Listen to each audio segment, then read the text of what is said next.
It's Friday. Good job. We made it. Yeah, we did. It's Friday. Hello. How you doing, Devo Brown? Good morning. Morning. Tammy, sit here with you. Meredith Shaw is back next week.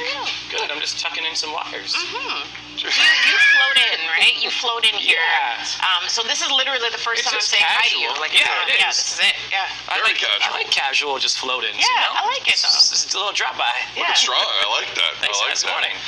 We'll get to Official. We'll get to the Leafs in just a second here.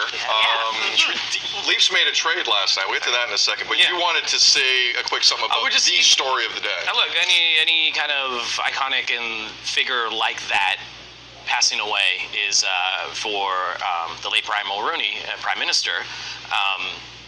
You think about it, you reflect. And so personally, I reflected to my childhood. It was the first time I understood the level of government and politics and things like that. Like why, and you mentioned, why is that guy on my TV kind of thing? So super young and understanding politics in that sense that this is the prime minister, this is the leader of this country. And I just remember my parents speaking about him and politics and things like that. So whether you agreed or not or whatever it was he was a familiar face.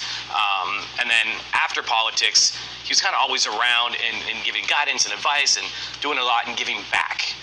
And so that's kind of what I remember the most. Yeah, I'm with you. He's my first hit of news growing up. Me too. Yeah, 100%. So we're around the same, definitely the right? same age range 100%. where, this was the prime minister that I remember as, like you said, the first prime minister in my head. This is like, oh, okay, this is our leader. Right. Yeah. And I think, I've spent time with his son, with Ben, so I'm thinking of the family, and anytime anybody loses a parent, it is a sad thing. So condolences and thoughts are definitely with everybody that is affected by that. For sure.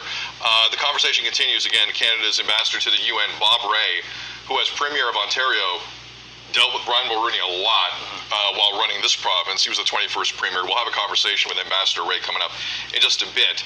We do want to shift gears momentarily here because next week, we're 7 days away from the National Hockey League trade deadline, which is 3 p.m. Eastern. Sportsnet's going to have you covered all day. The Leafs did do something last night.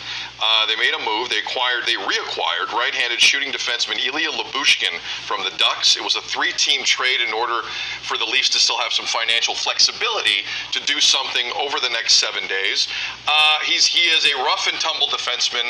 Is he the best defenseman in the league? Absolutely not. But he is a right-shot defenseman on a team that, after Timothy Liljegren got hurt, really doesn't have a right-shot defenseman.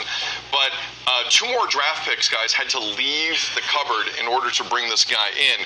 The Leafs do not pick in next year's draft until the 5th round. They do not have a pick.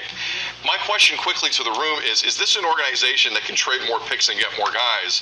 Because there's not a lot left here. And I think that's the discussion with the Leafs right now. I think we all agree they could use more help, especially in the blue line. Yeah. But what are you going to mortgage? You're going to really mortgage more of the future? I think that's a real issue. A real issue. I do like the pickup for them because that's someone who had a playoff run with the Leafs before, alongside Morgan Riley. Well, whatever. Whatever. We know how it goes. But he spent some time with Morgan Riley on the blue line. They are switching up the kind of partnerships that they got going on. Giordano going down yesterday. We don't know how long he's going to be out for. It didn't look good for Mark. No, man. He got a head injury yesterday at the game, so we're thinking about him.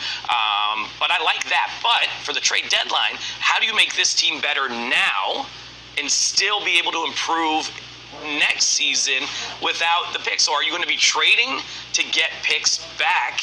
And are you going to be losing personnel? It's just a very tricky situation to improve for the moment without mortgaging more of your future. Kind of watching from the outside, I think the way that the team is operating right now, do you mess with that and do some trades, actually conduct some trades before the deadline in order to get more picks, or do we just kind of flow the way we're going right now? Because so far, looking pretty good.